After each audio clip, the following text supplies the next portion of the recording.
Bonjour à toutes et à tous, j'espère que vous allez bien. On se retrouve pour le brief du jeudi 6 mars, il est 8h46. Aujourd'hui, on va parler donc des news économiques de la journée, du ratio long and short, du funding open interest, des liquidations. On regardera ce que font les whales en finissant par l'analyse technique de Bitcoin. Mais avant ça, on va regarder donc ce qui s'est passé hier.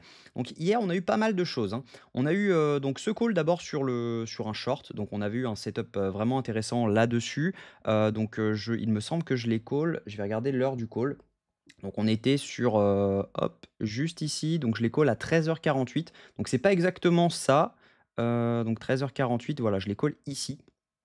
Si on prend ça, 13h48, voilà, c'était par là.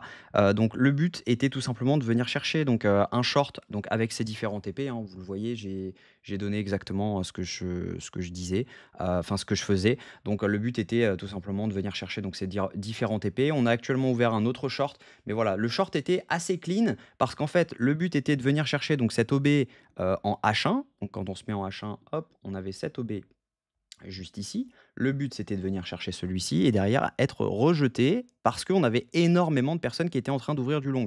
Et donc ça, c'était vraiment intéressant parce que du coup, le fait de venir dans cette zone, d'être rejeté et de ne pas venir chercher cette liquidité et pour autant avoir énormément de personnes qui long, bah, de se mettre en low time frame pour derrière trouver un setup, c'était vraiment intéressant. Et le setup, on le voyait quand on était en M1.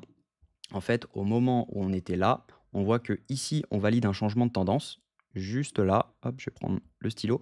Juste là, on valide un changement de tendance. Derrière, on fait un retour, donc on n'a pas eu l'entrée parfaite, mais on est rentré juste au moment donc à 90 385. Donc vraiment intéressant parce que du coup, on a pris un premier TP donc sous cette prise de liquidité, deuxième TP sous ces équales low, et ensuite troisième TP au moment où on arrive donc dans la zone OTE de tout le mouvement. Et on a bien fait de TP parce que clairement, c'est reparti à la hausse. On se serait fait BE, donc ça aurait été dommage. Donc c'est un trade vraiment intéressant. Donc celui-là a été call sur la School Crypto Mega. Donc n'hésitez pas à la rejoindre si vous désirez en apprendre plus et également suivre les calls. Donc ça, c'est le call de ce matin.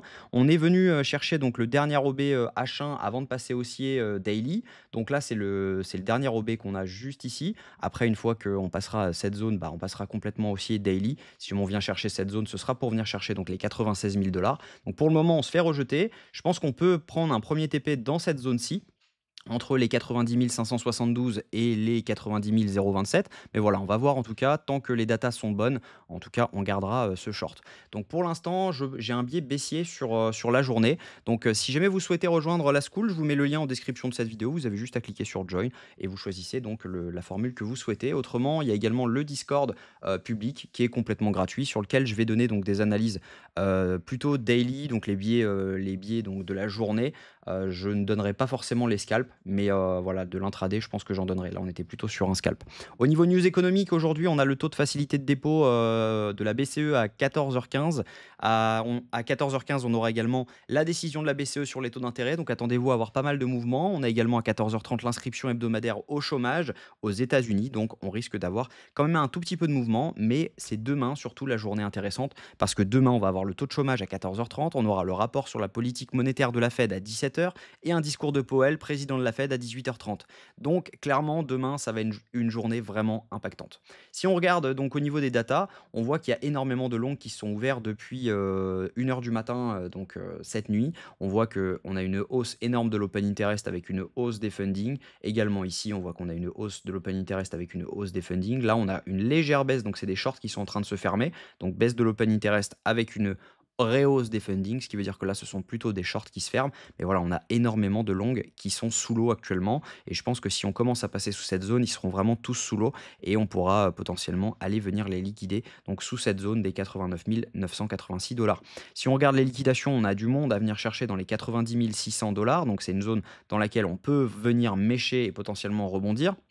Ce que je pense, c'est que ce sera un des TP qu'on va prendre dans cette zone. En tout cas, je pense qu'on peut venir chercher aisément donc les 90 000 $ sur ce dump. Maintenant, on a encore beaucoup de liquidités à venir prendre sur les 86 800 $. Donc faites attention à ça.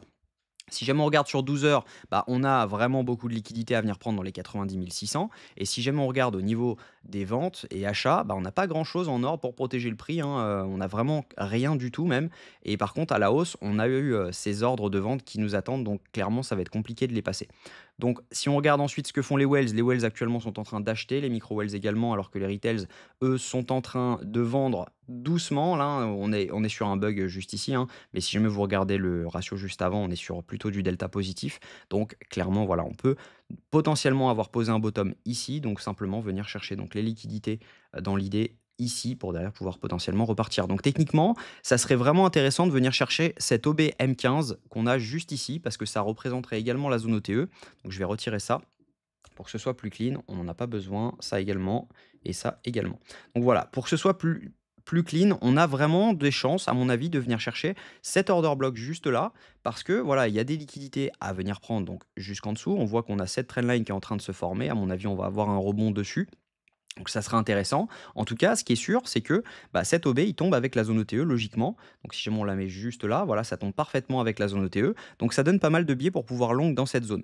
Je pense que ici, si jamais on y va, il y a un scalp long à tenter, parce que clairement, voilà, ça peut être intéressant. Donc je pense que je le collerai directement dans le Discord public et privé, parce que là, on est sur du swing, donc clairement, c'est plutôt intéressant. En tout cas, voilà, ce short est plutôt bien parti pour l'instant. On est actuellement à risk-reward, donc de hop, de un pour un quasiment.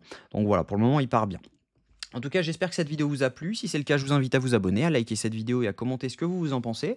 On se retrouve demain à la même heure. Prenez soin de vous.